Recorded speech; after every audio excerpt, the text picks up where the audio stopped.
Ce qui compte d'essentiel dans la psychanalyse, pour Freud, c'est la question du père. C'est la question du père qui revient depuis justement l'interprétation des rêves, c'est-à-dire 1900, c'est-à-dire un moment où son père meurt.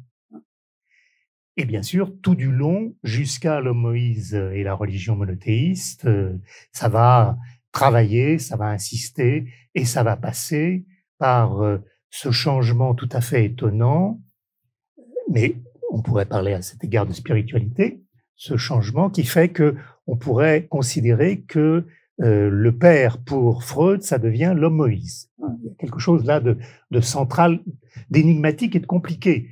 Je me souviens, là, je suis tombé par hasard il y a quelques jours sur un échange de lettres entre André Breton et Freud. Ils se sont rencontrés, ils se sont manqués, mais en même temps, ils ont échangé quelques lettres.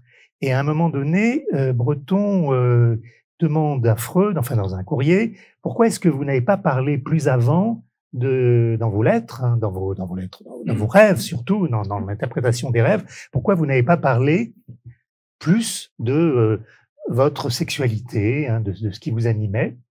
Et Freud a cette réponse tout à fait étonnante, presque ingénue, ce qui n'est pas quand même négligeable de sa part.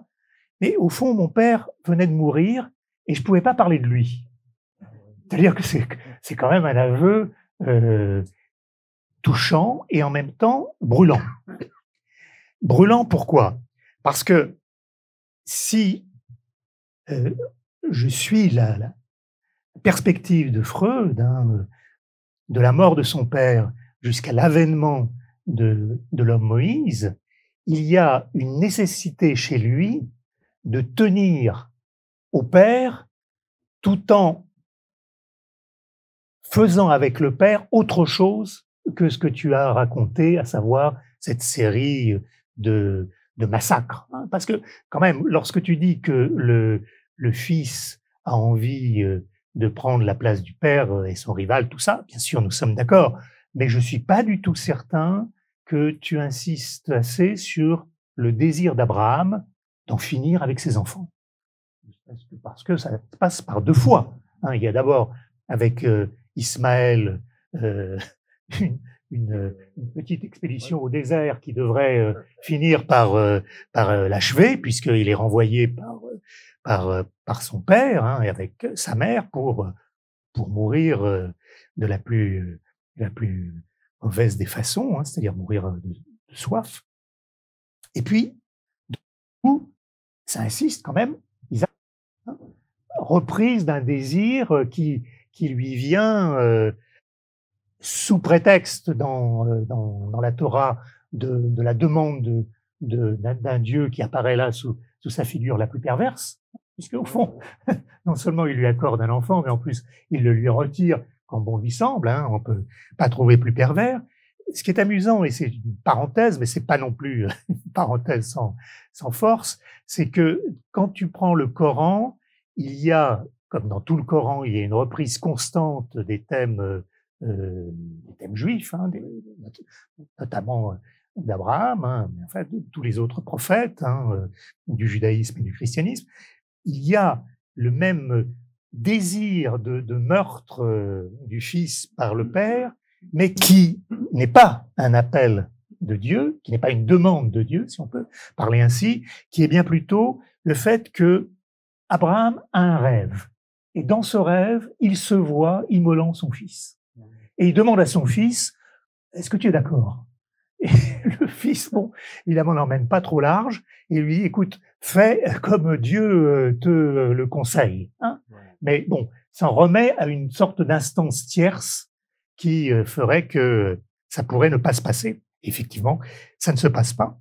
Donc, un père qui veut tuer son fils, d'accord, mais en même temps, un fils qui veut tuer son père, ça, nous le savons très bien. Donc, ce qui me semble important alors pour Freud, c'est la question du renoncement, ce que j'appelle le renoncement pulsionnel, dont tu parles pas, Et je pense que... J'en aurais parlé si j'avais... Non, mais j'en suis convaincu. Je pense bien. Mais c'est ça qui va nous manquer. Mais bon, on se retrouvera. Et le renoncement pulsionnel, c'est quand même la grande affaire de Freud à la fin de sa vie. Pas seulement à la fin de sa vie, hein, puisque ça commence dès visite à Rome, qui d'ailleurs, comme par hasard, se passe en 1901. C'est-à-dire l'année de la mort de son père. Et c'est là qu'à Rome, il a ce choc hein, dans l'église où il y a la statue de Moïse par Michel-Ange, hein, Saint-Pierre aux Liens, et là, il est complètement bouleversé par ce qu'il voit de cette statue, mais ce qu'il voit de cette statue, c'est une interprétation. C'est-à-dire qu'il ne dit pas ce qui est, il ne le décrit pas ce Moïse comme justement le critique d'art, hein, tous les critiques d'art. Ce qui l'intéresse, lui, c'est ce qu'on ne voit pas.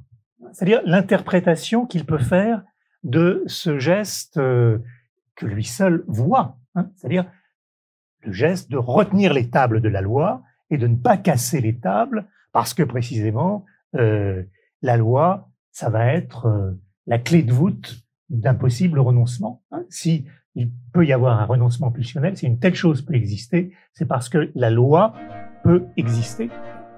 Donc, a fortiori, la loi, on la casse pas.